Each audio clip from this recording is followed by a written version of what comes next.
I never had a game take so much out of me like it did yesterday. So much was building to this point. I think there's a lot to do with it. Obviously, I think since we've been drafting, since Carson Wentz was drafted, it's starting to catch up with us now.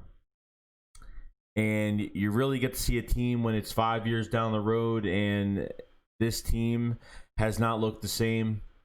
Scheme, who we've been hiring, who's been making the decisions. Joe Burrow did a good job yesterday. Got to give him credit. Got to give him respect. I think Joe Burrow is going to be a very good quarterback in the league. I think with the right pieces around him, if they build around him properly in the right way, the guy plays with heart. Got to give him respect. But when it comes to us, they have just been going on and on, trying to get away with these old signings, trying to take shortcuts, trying not to build the right way, building through free agency, then the draft, pretty much.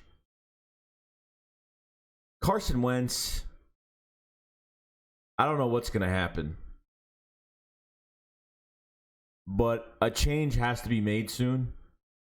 Doug and his, whatever he's doing with this offense, with Rich Sangrell and Marty and all these guys that he has, all these assistants, it's embarrassing to know that this is a new year, to know that this was a new coaching staff, a new way to coach. The 49ers have the same exact coaching, they do the same thing that we pretty much copied what they're doing right now. They have, a head coach with assistants. And Doug, is he taking anything into account? Can these guys game plan? It just seems like Doug can't hire coaching. Doug can't hire the right coaches around him. And you know what? Doug really can't. Other than 2017, and I hate going back to that year and keep saying about that year, but obviously there was a lot of success. I didn't want to tie with the Bengals yesterday. I honestly didn't think that it was going to be that bad. I thought the Eagles would have played a lot better than that. And I think the Eagles just have a better roster. I mean, something is wrong. A better roster. I know they can win. I know they can outscore this team. There's no leadership on defense. Obviously, the defense, had 8 sacks. Thank God the defense came back. But you know what? This offense was put on the field so many times. Couldn't even move 1 yard half the time. Predictable play calling. You guys know what I'm talking about. The same old Doug Peterson offense. It's the 2-yard pass, run up the middle, screen pass offense. Predictable. No creativity. I don't see a swagger in this team. I don't see these guys together. Like, I see a lot of guys playing on their own, not playing as a team. I just don't see a team right now. And this reflects on the head coach. And then, not to go through the whole game, but at least to skip to the end of the game, even though Matt Pryor screwed up on field goal, had to move back, Doug decides to just let us tie the game. I mean, you're not even going to take a chance with your kicker. Not only that, it just shows you have no passion to at least win the game, but you show no confidence in your kicker and Jake Elliott. This week would have marked the week from 2017, week 3, when Jake Elliott kicked that 61-yarder against the Giants at the home opener that I was at. I would have kicked it. And then Doug had to say at his press conference that, we didn't kick because, they would have been in good field position to win the game. Like, so what? Tying the game and losing the game, it's pretty much the same thing. Pretty much the same thing. So why, since Doug is Mr. Aggressive, why didn't he just try to kick the ball? But we punt the ball? What kind of coach does that? That coach literally just told the team, I have no confidence in us winning this game. Like, literally. It baffles my mind to say it. Does a change have to be made right now? Probably. I'm sick and tired of hearing Carson Wentz say the same thing. I love him as a person. You know, I have nothing against him, but if you're not the right man for the job, you're not the right man for the job.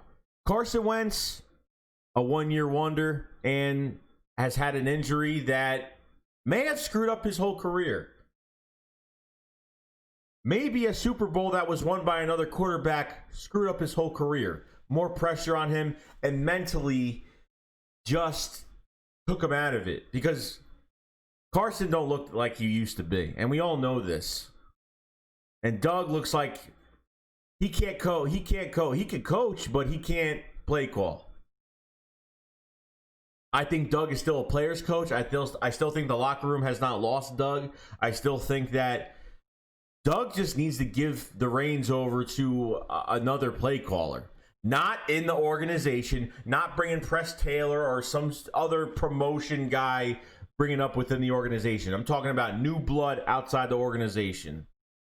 Because what I saw yesterday was completely embarrassing. They don't know how to throw to wide receivers. They have no game plan for these wide receivers. The route combinations are horrible. All they know how to use is tight ends. That's all they know how to use. You're not winning a Super Bowl or even winning the division just using tight ends all year. It's only a matter of time before it boils over because Deshaun Jackson's going to get pissed off. Some of these players are going to get pissed off. And it's all going to roll over. Jeffrey Lurie, take control of your team before you lose your team again. Look, in my eyes, guys, a lot of people say rebuild, but honestly, it's not. It's really not. Because I really like these wide receivers we have. I like Deontay Burnett. I like John Hightower a lot. John Hightower would have got free a lot of times during this game. Some PI calls were made. Some, obviously these corners were getting physical off the line, which got us some penalties. John Hightower would have had a great game. Deshaun Jackson's not used the right way. We act like we have no number one receiver. Rager's out for a few weeks, which I don't mind, but I think we, honestly, these past few weeks, we could have won without Rager. Even when he had the shoulder tear, I said, I'm not worried about it. J.J. Arcega-Whiteside went to Howie Roseman or Jeffrey Lurie before the game yesterday, said he had a little bit of an injury in the lower body. I mean, this guy is soft as tissue. Not even a reception from JJ in this game again. This Howie Roseman needs to go. I am 100% just done. I am up for trading veteran players this year. I am up for gathering picks, but I don't want Howie Roseman to have his hands on any of these picks that we do get for players getting traded or whatever.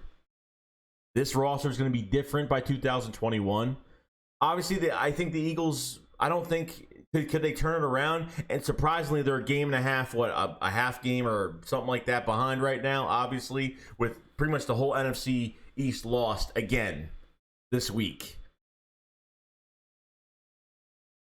So the Eagles actually have a huge chance. They're still actually have a chance to do something. But the schedule is not getting easy. These are the games we should have won. Should have won again. We gave it to Washington. We should have fought. We should have had a comeback win against the Rams. We should have at least had a comeback game against the Rams. And then you go in this game against one of the worst teams in the NFL, which across the board roster-wise, we are dominant on paper. But that doesn't matter. Doesn't matter.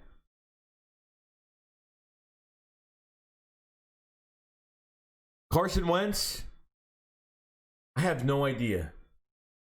He throwing downfield to Zach Ertz. Like, Zach Ertz and him, I mean, the chemistry is there. Carson Wentz and these other receivers, I don't know what they're doing during practice. I don't know what's going on. Carson can't throw a 5-yard pass. Carson Wentz cannot go through his progressions, his reads.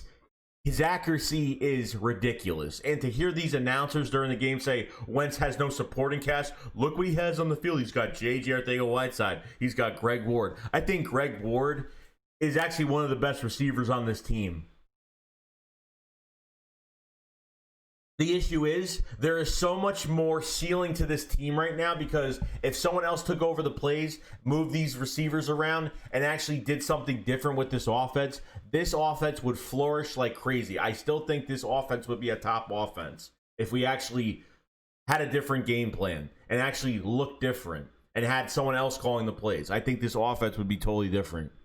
And because of these mistakes, and because Doug thinks that what he did a few years ago is still going to work today, that it's still going to work. And it's not.